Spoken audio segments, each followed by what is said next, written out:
As we come to the end of quite an intense few days, and we had our General Assembly first, as Carter Carey has mentioned, so I think many of us are feeling rather tired.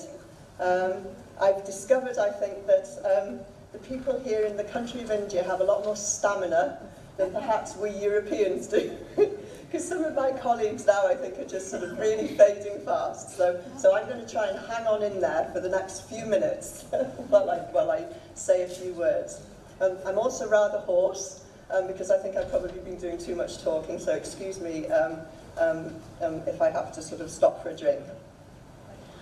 So, as we come to an end, I just thought it would make sense. I've listened a lot over the last few days, and to just maybe have a few reflections on some of the things that I've heard and some of the thoughts that have come out. Before I do that, I would really like to take the opportunity to thank CEE on behalf of all FEE members for hosting, first of all, the General Assembly and then this conference in such wonderful surroundings. This campus is a very special, calm place, an oasis, and it is very good for me to be back. My previous visits were as a mentor for FEE when we were very, very pleased that CEE decided that they would like to become an associate member and begin to operate our programme Ecoschools. It was a very proud moment for me to see the first 5 schools in India achieving their first Ecoschools green flag on Friday evening, and to hear about all the amazing actions they have been taking on their journey. I would like to acknowledge the support of the CEE staff team in helping the schools in this achievement.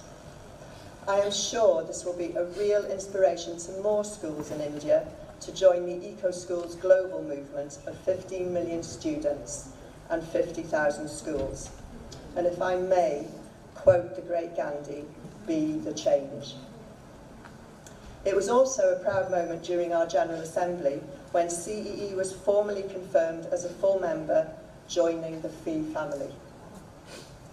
I hope many of you have met the enthusiastic YRE students who have been reporting on the FEE General Assembly and this conference.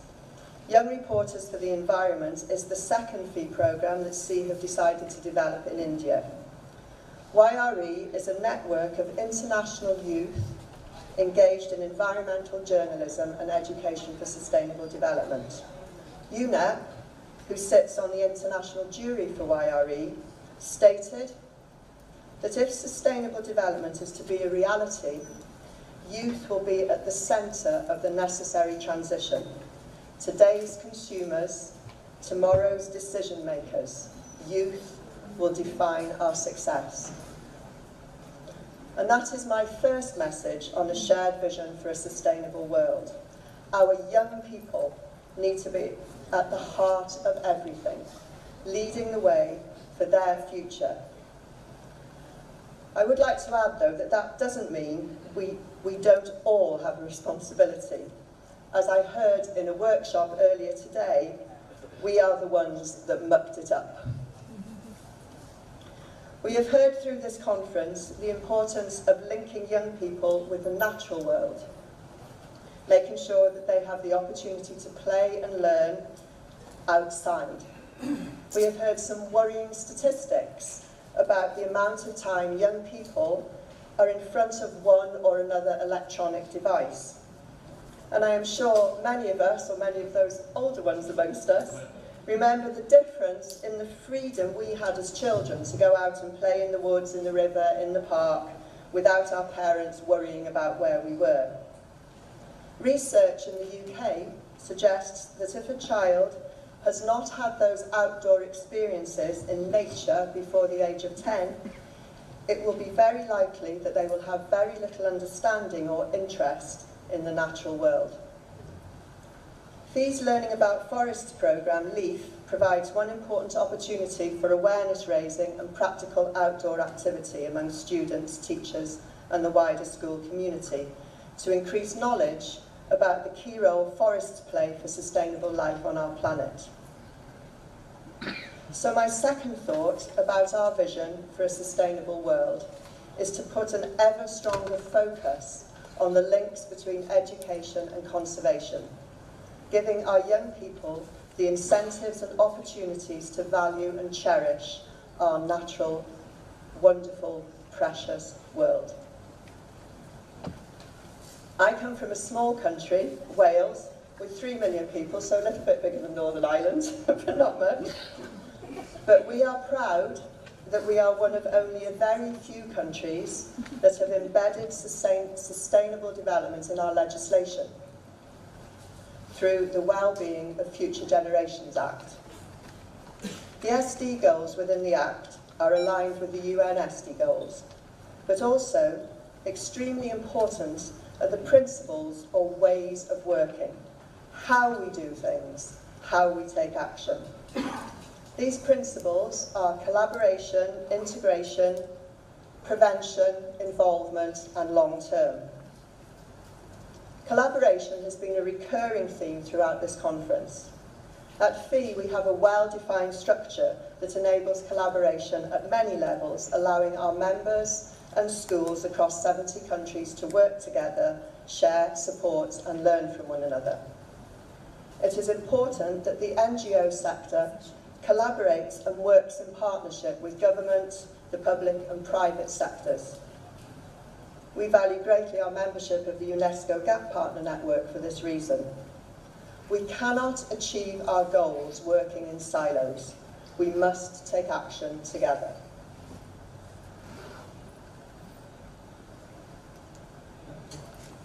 Long term is often difficult to put into practice at a political level, where politicians want to be elected again in a few years and need quick wins.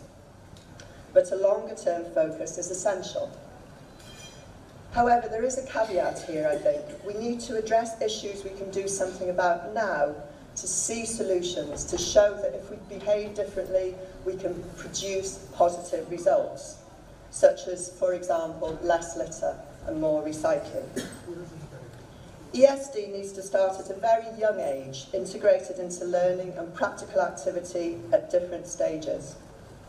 We have seen Ecoschools students in a number of countries take the lead in introducing the Ecoschools methodology into their colleges and universities, creating Eco-Campus, involving the students, staff and environmental management teams in positive behaviour change, whilst at the same time reducing financial costs.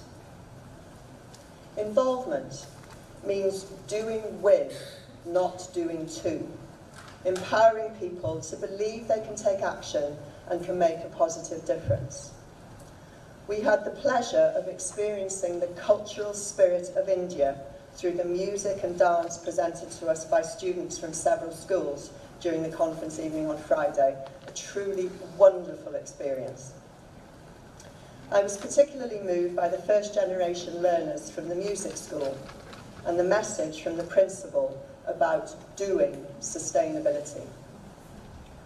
So my third message for a shared vision for a sustainable world is the importance of taking action and how we go about taking that action.